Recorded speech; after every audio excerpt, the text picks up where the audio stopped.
Oi, gente, eu sou a Mayara e bem-vindos a mais um episódio do seu podcast Mentes Inquietas. E hoje vamos mergulhar, literalmente, num tema super interessante, a amnésia anterógrada, com a ajuda de um peixinho muito famoso, a Dory, de Procurando Nemo.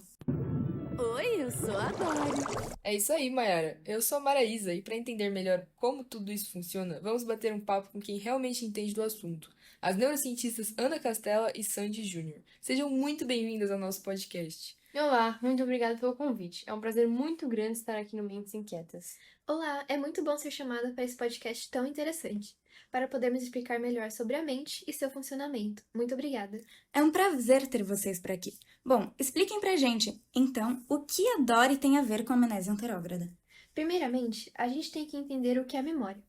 Memória é o armazenamento de informações aprendidas no nosso cérebro, ou melhor, no nosso encéfalo, já que o cérebro é apenas uma parte de toda uma estrutura chamada de encéfalo. Nossa, como assim o cérebro é só uma parte? Sempre achei que fosse tudo. Pois é, muita gente se espanta com esse fato. Continuando, existem dois principais tipos de memória que compõem as memórias de longo prazo, ou seja, aquelas que temos há mais tempo. Esses dois tipos são a memória declarativa ou explícita e a memória não declarativa ou implícita. A memória declarativa são coisas que podemos contar ou descrever, como fatos e eventos, como, por exemplo, fofoca com nossos amigos.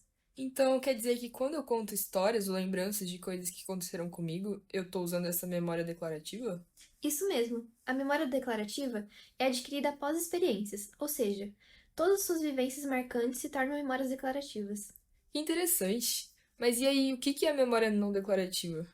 Bom, a memória não declarativa é aquela que está ligada às habilidades motoras e hábitos que são adquiridos por meio do treino repetitivo. Por exemplo, andar de bicicleta, amarrar os sapatos ou até tocar algum instrumento.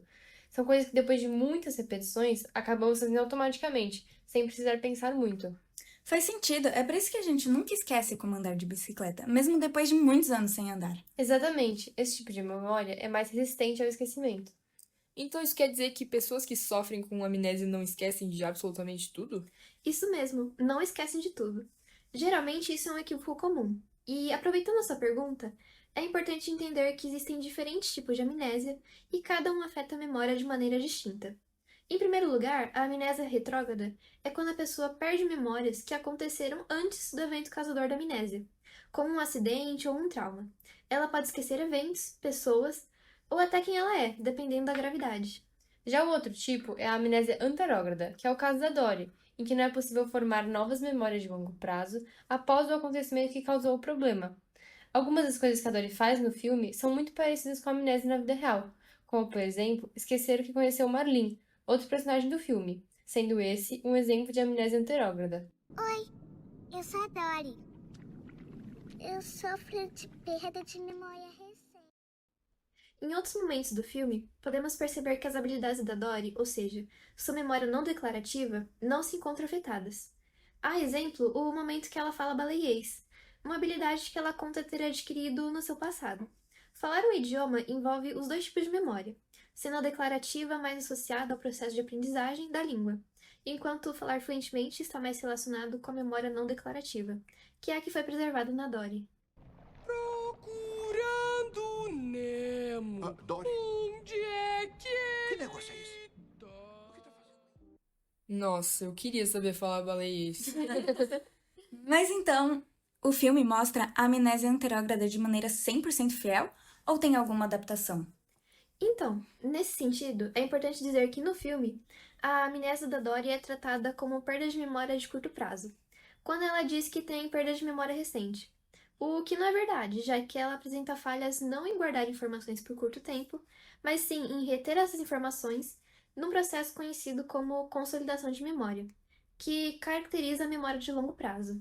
Isso mesmo. Outro erro está na Dory esquecer de muitas das suas memórias de infância. Por exemplo, ela esquece quem são seus pais ou até como eles se separaram quando era criança. Isso não é comum na amnésia da vida real. Também é importante lembrar que a Dory é um personagem que foi criado de maneira bastante antropomorfizada. Ou seja, o fato dela falar no filme já é algo bem errado, obviamente, pois animais não têm como declarar suas memórias já que não falam. Assim, ela se torna um bom exemplo para ilustrar como funciona a memória em humanos. Exatamente. O filme mistura um pouco os conceitos, atribuindo características humanas a Dory, como, por exemplo, a fala para tratar sua amnésia, o que é normal em obras de ficção. Isso mostra como o filme utiliza de elementos reais da neurociência, mas também adapta bastante para a narrativa e para o humor. O importante é despertar curiosidade nas pessoas e gerar discussões como essa, que ajudam a gente a entender melhor o funcionamento da mente humana. Que legal! É realmente incrível quão complexo o encéfalo pode ser. Pois é, mas em relação à formação de memórias, existe alguma área específica que controla essa formação? Existe sim. A região envolvida no processo de formação de memórias decorativas é o hipocampo. Cada pessoa tem dois desses, um do lado direito e o outro do lado esquerdo do cérebro. Ele é bem pequeno, cerca de 3 a 3,5 cm cúbicos, quase o tamanho de uma tampinha de uma garrafa PET. Mas é uma parte muito importante do nosso cérebro. Quando falamos de amnésia, geralmente estamos tratando de pacientes que apresentaram alguma lesão nessa região, prejudicando a consolidação da memória. Mas quais são os tipos de lesões que podem afetar o hipocampo?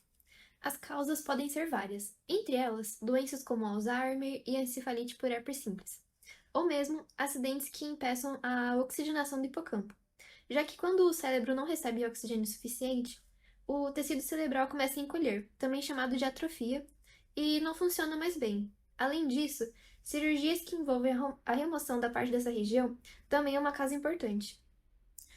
E quanto à memória não declarativa, há uma região envolvida na sua formação?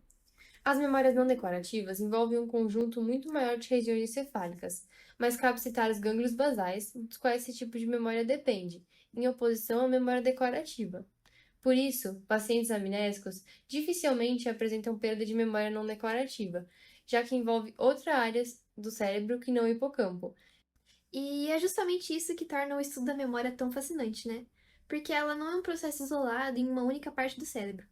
A formação, o armazenamento e a recuperação das memórias envolvem uma verdadeira rede neural, com diversas regiões trabalhando em conjunto.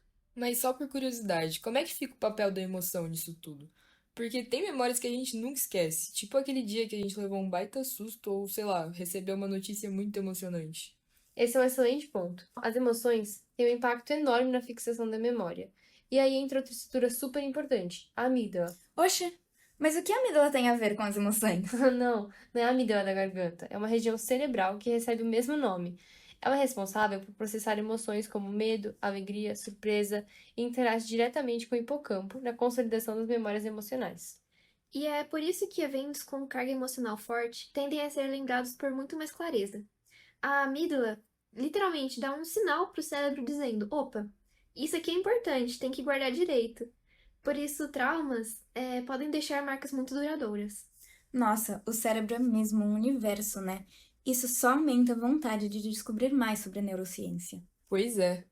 Mas infelizmente, nosso episódio de hoje está chegando ao fim. Com certeza aprendemos muito com as nossas convidadas. Sim, verdade. É impressionante o quanto conseguimos aprender, até com desenhos animados. Com a ajuda de Castelli Júnior e da nossa querida Dory, conseguimos examinar os tipos de memória, o que é amnésia anterógrada, como ela se desenvolve e o que é verdade ou não sobre a perda de memória. Que bom, esperamos que tenha ficado claro. Adorei nossa discussão. Obrigada por terem aceitado o nosso convite e por terem nos ensinado tanto. Todos os conceitos que as nossas participantes citaram vão estar disponíveis no link do nosso canal para vocês acessarem. Imagina! Foi um prazer. E obrigada aos nossos ouvintes por terem nos acompanhado até aqui. Nos vemos no próximo episódio de Mentes Inquietas, mas até lá, continuem a nadar. Continue a nadar, nadar, nadar, pra achar a solução. Atenção! Todos os personagens desse podcast são personagens fictícios e foram criados para fins acadêmicos.